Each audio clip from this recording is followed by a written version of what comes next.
Hello students, welcome to Pihu academy. आज की जो वीडियो है ये हमारी डे 11 है, जिसमें कि हम यवन गाचों के बारे में बात करेंगे और ब्राह्मण साम्राज्य के बारे में बात करेंगे। तो चलिए बिना टाइम वेस्ट के अपनी वीडियो स्टार्ट करते हैं। उससे पहले अगर आप चैनल पर नए हैं तो चैनल को सब्सक्राइब कर लें, साथ ही नोटिफिकेशन बेल को प्रेस कर दीजिएगा, जिससे आने वाली वीडियोस की नोटिफिकेशन आपको मिलती रहे। तो आज हमारा यूके डीएलएड का डे 11 है। डे 10 तक मैं आपको दे चुकी हूँ, ठीक है। और मैं कोशिश करूंगी कि आपको दिन की 2 वीडियोस जीके की मिल सके, क्योंकि जीके का सिलेबस बहुत ज्यादा है और इतनी जल्दी कंप्लीट होना थोड़ा मुश्किल है, क्योंकि हमें फिर प्रैक्टिस क्वेश्चंस भी करने हैं, ठीक है। तो मैं कोशिश करूंगी कि मैं 2 से 3 वीडियो आपको दे सकूं। मैं मतलब आपसे बिल्कुल कह नहीं सकती कि मिल जाएंगे आपको, लेकिन फिर भी किसी दिन आपको 1, किसी दिन 2, किसी दिन 3, इस तरह से आपको वीडियोस मिलती रहेंगी, ठीक है। तो चलिए वीडियो स्टार्ट करते हैं। तो देखिए, सबसे पहला जो हमारा टॉपिक है वो है ब्राह्मण साम्राज्य, ठीक है। सबसे पहले हम ब्राह्मण साम्राज्य के बारे में बात करेंगे। देखिए, यहाँ पे मैं आपको बता दूं कि आप सभी के पास लूसेंट की बुक होगी, ठीक है।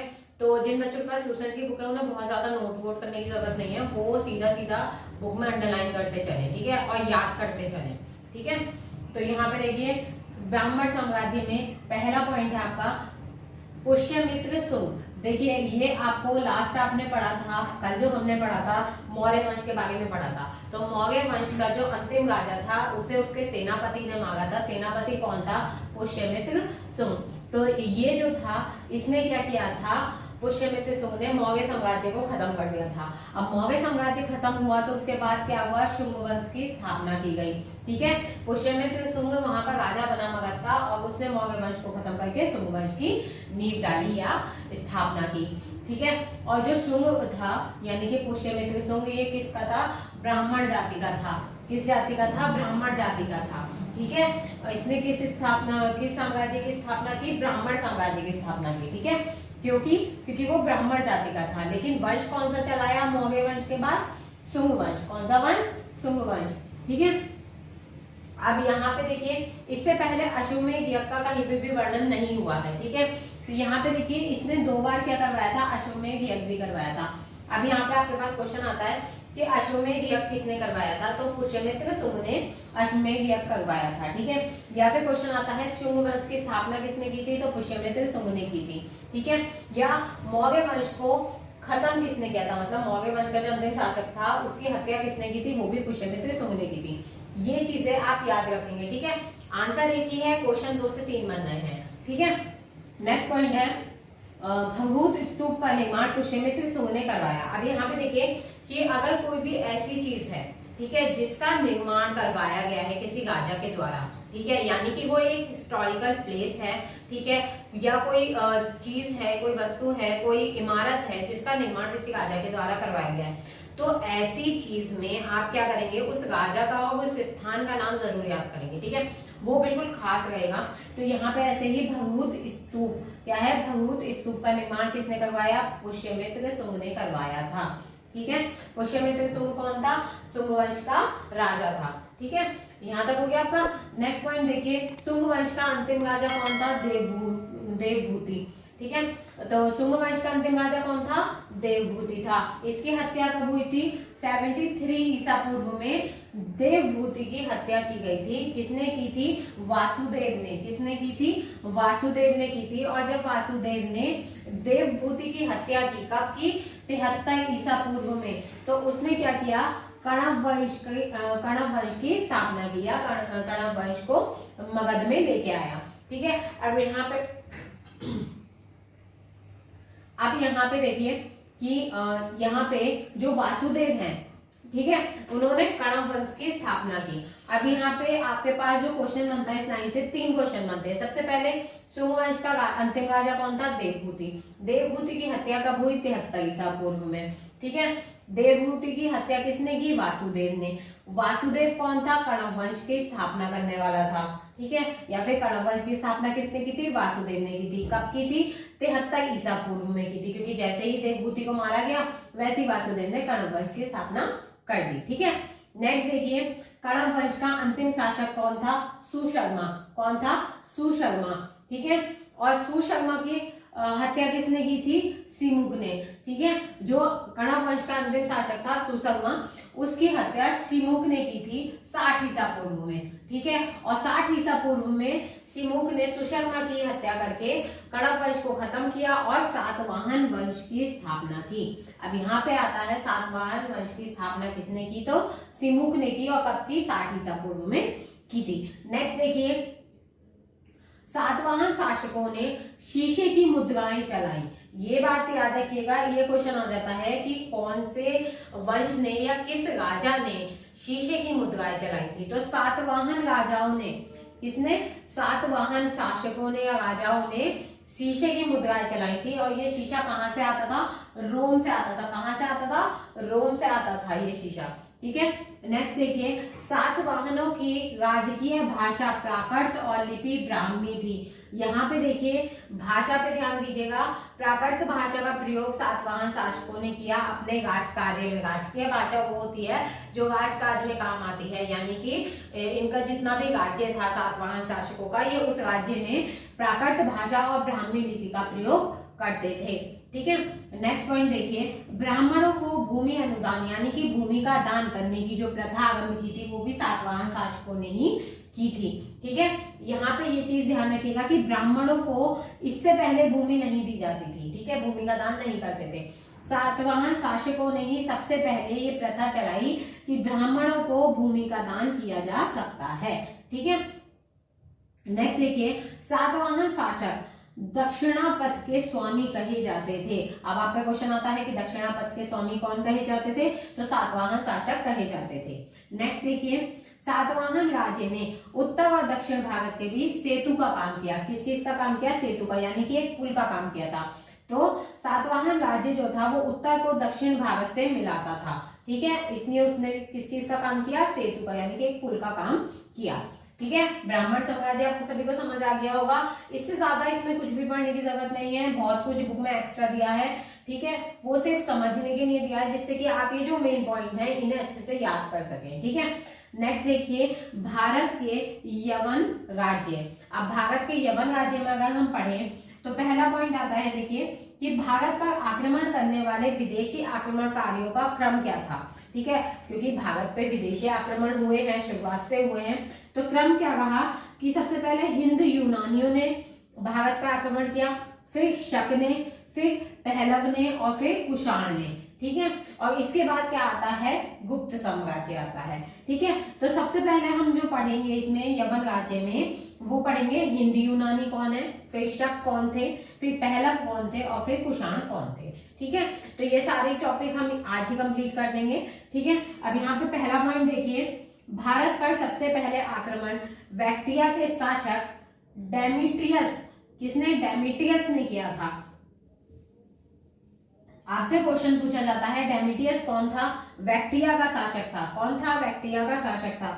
या फिर भारत पर सबसे पहले किस हिंद यूनानी शासक ने आक्रमण किया था, तो डेमिटियस ने किया था, ठीक है। इसने 190 ईसा पूर्व में, कब, 190 ईसा पूर्व में भारत पर आक्रमण करके शाकल, किसे, शाकल को अपनी राजधानी बनाया था।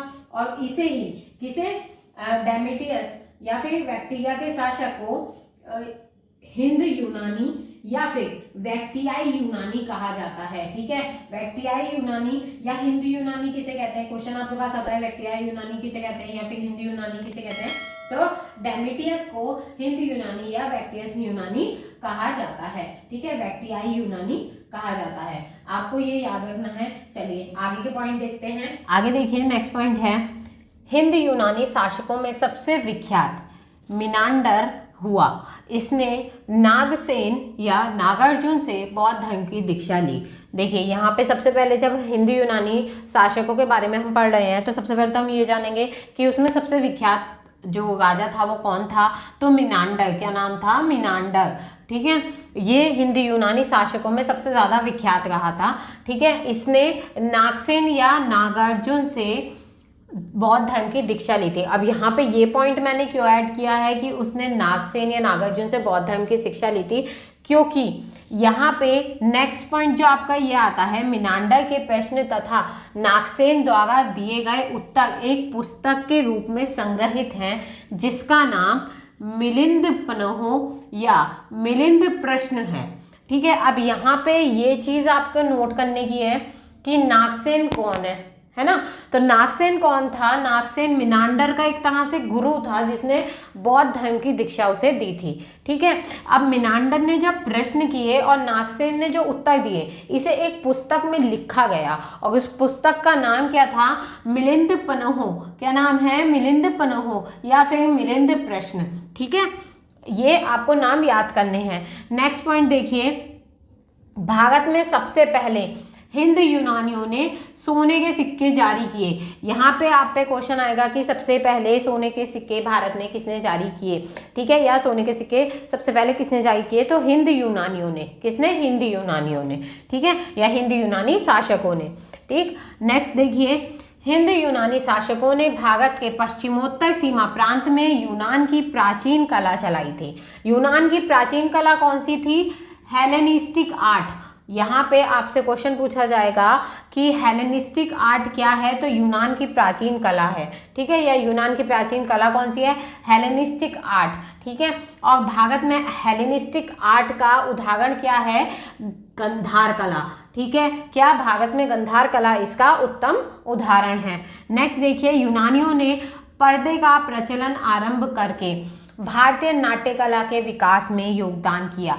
चूंकि पर्दा यूनानियों की देन था, इसलिए इसे यवनिका भी कहा गया। ठीक है, अब यहाँ पे देखिए कि यवनिका क्या है? तो यवनिका क्या है? पर्दा।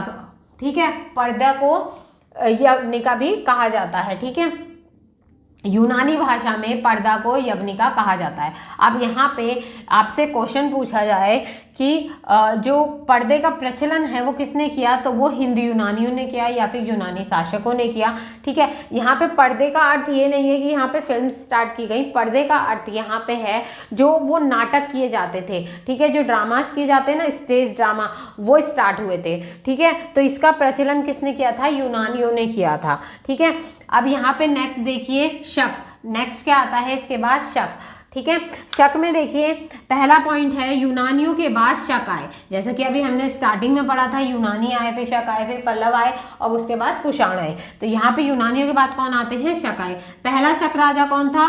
मो। ठीक है, कौन था? मो। उसके बाद शकों का सबसे प्रतापी राजा कौन था? शकों का सबसे प्रतापी राजा रुद्रदामन प्रथम था। ठीक है, रुद्रदामन प्रथम जो था वो एक संस्कृत प्रेमी था। क्या था वो? संस्कृत प्रेमी था, यानी कि उसे संस्कृत भाषा बड़ी पसंद थी, इसलिए उसने जो गिरनार अभिलेख है वो जारी किया। अब यहाँ पे गिरनार अभिलेख जो है वो किस भाषा में है? संस्कृत भाषा में। बाकी के जितने भी अभिलेख हमें प्राप्त हुए वो सभी प्राकृत भाषा में लिखे गए हैं। ठीक है, तो यहाँ पे ये ध्यान रखिएगा, गिरनार अभिलेख किस भाषा में लिखा गया है? संस्कृत भाषा में। ये किसने जारी किया था? रुद्रदामन प्रथम ने किया था। रुद्रदामन प्रथम कौन था? ये एक शक राजा था। ठीक है, और प्रथम शक राजा कौन था? मो था। ठीक है, नेक्स्ट पॉइंट देखिए, शक मूलतः मध्य एशिया के निवासी थे। चारागाह की खोज में, यानी कि चरवाहा थे वो, जानवरों के चारे की खोज में वो भारत आए थे और भारत में इन्होंने अपने आप को क्या कहलवाया? क्षत्रप कहलवाया। ठीक है, तो यहाँ पे दो चीजें कि क्षत्रप किन्हें कहा जाता है? शक राजाओं को क्षत्रप कहा जाता है। और शक राजा कहाँ के निवासी थे? मतलब शक जो थे वो मूलतः कहाँ के निवासी थे? मध्य एशिया के निवासी थे। ठीक है, नेक्स्ट देखिए, नेक्स्ट और लास्ट पॉइंट है ये, शकों पर विजय के उपलक्ष्य में 58 ईसा पूर्व में एक नया संवत विक्रम संवत के नाम से विख्यात हुआ। अब यहाँ पे देखिए एक ये आएगा कि विक्रम संवत कब शुरू किया गया? तो यहाँ पे आपसे पूछा जाएगा कि विक्रम संवत कब शुरू किया गया? तो विक्रम संवत जो था वो 58 ईसा पूर्व में शुरू किया गया था। ठीक है, 58 ईसा पूर्व में इसे शुरू किया गया था। उसके अलावा यहाँ पे अगर आप देखें कि आपको अभी जो आपका कैलेंडर है उससे अगर आपको विक्रमी संवत निकालनी है तो उसमें आप 58 को प्लस कर देंगे तो आपकी जो विक्रमी संवत है वो आ जाएगी, क्योंकि 58 ईसा पूर्व ये स्टार्ट हुआ था। ठीक है, 2023 चल रहा है, तो उससे मतलब जब एक ईस्वी लगा था उससे 58 साल पहले विक्रमी संवत को स्टार्ट कर दिया गया था। ठीक है, तो यहाँ पे देखिए विक्रमी संवत क्यों स्टार्ट हुई थी? शकों पर विजय के उपलक्ष्य में विक्रमी संवत को स्टार्ट किया गया था। ठीक है, अब यहाँ पे देखिए कि उसी समय से विक्रमादित्य नाम का एक उपाधि शुरू हुई थी। ठीक है, विक्रमादित्य उपाधि कब से शुरू हुई थी? 58 ईसा पूर्व से। ठीक है, इसकी संख्या कहाँ तक रही भारत में? 14 तक रही। ठीक है, यानी कि विक्रमादित्य 14 हुए। विक्रमादित्य 1 2 3 4 ऐसे करके 14 तक राजा हुए। ठीक है, और गुप्त सम्राट चंद्रगुप्त द्वितीय सबसे अधिक विख्यात विक्रमादित्य रहे। यानी कि जो विक्रमादित्य के नाम से जाने जाते हैं, जिन्हें हम जानते हैं विक्रम और बेताल की कहानियां, और भी बहुत से विक्रमादित्य की जो कहानियां हम जानते हैं, वो कौन थे? गुप्त सम्राट चंद्रगुप्त द्वितीय थे। ठीक है, तो यहाँ पे देखिए इस पॉइंट में बहुत सी चीजें हैं। पहले तो विक्रमी संवत कब से स्टार्ट होती है? 58 ईसा पूर्व। विक्रमी संवत क्यों बनाई गई थी? शकों पर विजय के उपलक्ष्य में बनाई गई थी। ठीक है, उसी समय से विक्रमादित्य नाम की एक उपाधि बनाई गई थी। ठीक है, 58 ईसा पूर्व में विक्रमादित्य नाम की एक उपाधि बनी थी, जिसकी भारत में संख्या कितनी है? 14 है। और गुप्त सम्राट चंद्रगुप्त द्वितीय सबसे अधिक विख्यात विक्रमादित्य रहे हैं। ठीक है, आप इसका स्क्रीनशॉट ले लीजिए। यहाँ तक आपका कंप्लीट हो गया है शक तक। अब आपके पल्लव और कुषाण बचे हुए हैं, तो ये हम नेक्स्ट वीडियो में करेंगे, क्योंकि वीडियो काफ़ी ज़्यादा लंबी हो चुकी है। तो आई होप वीडियो आपको अच्छी लगी होगी। तो वीडियो को लाइक करें, शेयर करें, साथ ही चैनल को सब्सक्राइब करना ना भूलें। Thanks for watching.